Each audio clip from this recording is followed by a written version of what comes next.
ये टाटा की सिग्ना BS6 गाड़ी है और इस गाड़ी में जब क्लस्टर मीटर पे DPF रिक्वायर्ड इस तरह की लाइट आती है जिस पे 3 एरो और बीच में फ़िल्टर लगा रहता है, अंबर कलर की लाइट रहती है। अगर वो ब्लिंक करती है या कंटिन्यूस जली रहती है तो हमें गाड़ी में DPF फ़िल्टर को साफ़ करना पड़ता है। वो फ़िल्टर साफ़ करने के लिए गाड़ी में सिस्टम बना हुआ है जिसे DPF रिक्वायर्ड आने पे ही करना है और उस प्रक्रिया का नाम है रीजनरेशन। BS6 की गाड़ियों में ही आता है। उसे किस तरह करते हैं आज इस वीडियो में देखेंगे। जैसे ही हम लाइट ऑन करेंगे, ये DPF रिक्वायर का लाइट है, ये बंद हो जाना चाहिए। ये बंद नहीं होती, अगर ये बंद हो गई, अगर बंद नहीं होती है या ब्लिंकिंग करती है तो DPF रिक्वायरमेंट मांग रही है गाड़ी। ये वाली लाइट,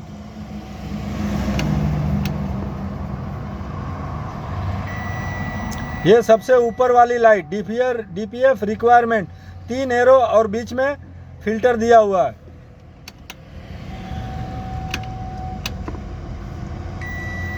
ये 3 एरो और बीच में फिल्टर, सबसे पहली ऊपर वाली लाइट DPF रिक्वायर की लाइट है और DPF के मीटर के बगल में सबसे ऊपर आती है, राइट में यहाँ पे सबसे ऊपर।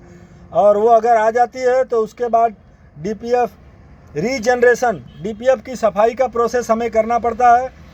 ऐसे गाड़ी अगर आपकी रोज़ 200-300 किलोमीटर और 60-70 के स्पीड में चलती है अगर, तो DPF को क्लीन करने का प्रोसेस ऑपरेटर को नहीं करना पड़ेगा, ऑटोमेटिक DPF रीजनरेशन हो जाएगा।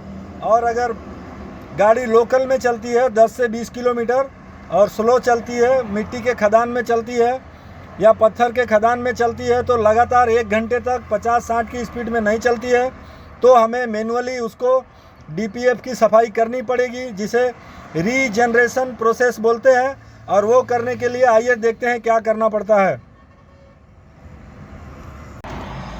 ये regeneration DPF diesel particulate filter का रीजनरेशन स्टार्ट करने का बटन है।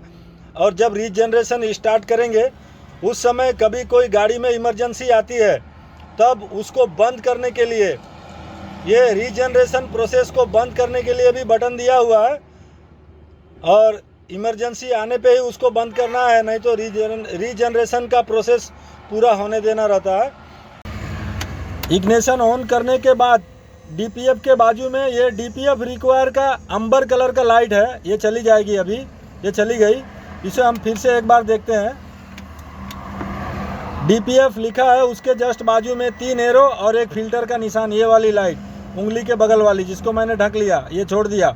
ये लाइट अगर बंद नहीं होती है या ब्लिंक करती है तो हमें DPF रीजनरेशन, DPF की सफाई का प्रोग्राम गाड़ी में शुरू करना पड़ेगा, जिसे रीजनरेशन बोलते हैं। रीजनरेशन शुरू करने से पहले गाड़ी को सेफ जगह पे खड़ा करना है। उसके बाद ये टेम्परेचर 50 डिग्री सेल्सियस के ऊपर होना चाहिए, अभी कम है, 50 डिग्री सेल्सियस के ऊपर होना चाहिए। अगर नहीं है तो गाड़ी को स्टार्ट करके रेस करना है। उसके बाद दूसरी बात कंफर्म करनी है कि गाड़ी में कम से कम 1 घंटे अगर रेस रहेगी तो डीजल उतना है कि नहीं। वो कंफर्म होने के बाद गाड़ी को सेफ जगह पार्क करना है। पार्क करने के बाद, सेफ जगह मतलब हरी घास का खेत ना हो, पेट्रोल पंप ना हो, स्कूल ना हो, सोसाइटी ना हो, हाईवे पे या होटल पे किनारे कहीं पे भी गाड़ी आप पार्क करें।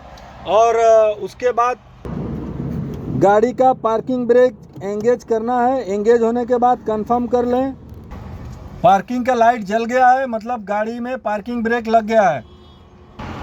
उसके बाद गाड़ी को न्यूट्रल कंडीशन में रखना है।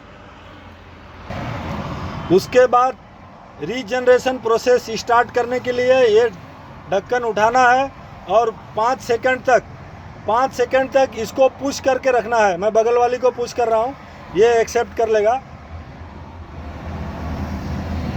ये इसको पुश कर रहा हूँ, ऐसे एग्जाम्पल के लिए पुश करके रखना है। 1 2 3 4 5 और छोड़ देना है। इसको नहीं, इस बटन को मैंने एग्जाम्पल के लिए, मतलब मिसाल देने के लिए इसको दबाया है। इस बटन को दबा के रखना है, फिर ये सफ़ेद लाइट जल जाएगी। मतलब जब छोड़ेंगे उसके 1-2 सेकंड बाद ये लाइट जल जाएगी। इसका मतलब ECM ने हमारी रिक्वेस्ट स्वीकार कर ली है, एक्सेप्ट कर ली है। उसके बाद हमें क्लच, ये क्लच, ब्रेक, एक्सीलेटर और स्टीयरिंग व्हील किसी को छेड़ना नहीं है, गियर न्यूट्रल में रखना है, हैंड ब्रेक लगा देना है। क्लच, ब्रेक, एक्सीलेटर किसी को छेड़ना नहीं है, स्टीयरिंग भी नहीं छेड़ना है और गाड़ी को स्टार्ट कर देना है। स्टार्ट करने के बाद ही ये बटन को दबाना रहता है और बटन दबा के जब छोड़ेंगे तो रीजनरेशन प्रोसेस स्टार्ट हो जाएगा। और ये कम से कम 25 से 30 मिनट, किसी गाड़ी में 35 मिनट भी हो सकता है। और गाड़ी 1500 से 2000 RPM तक 1500 से 2000 RPM तक गाड़ी जा सकती है। और उसके बाद रीजनरेशन प्रोसेस चालू हो जाएगा। और ये साइलेंसर का जो टेल पाइप एंड वाला भाग दिख रहा है, ये यहाँ से हो सकता है गाड़ी में से चिंगारी निकले, डरने की ज़रूरत नहीं है। ये जो पार्टिकुलेट फिल्टर है, DPF जिसको बोलते हैं, उसके अंदर जो कालिक शूट, उसको सूट भी बोलते हैं, जो कालिक जमा हुई है वो जल के निकलेगी इस प्रोसेस में और वही वहाँ दिखाई दे सकती है, गरम निकलता है। वहाँ पे देख लेना है गाड़ी के पास, गाड़ी में लोडिंग ना हो, तालपत्री ना लगा हो और यहाँ से चिंगारी निकलेगी तो डरने की ज़रूरत नहीं है।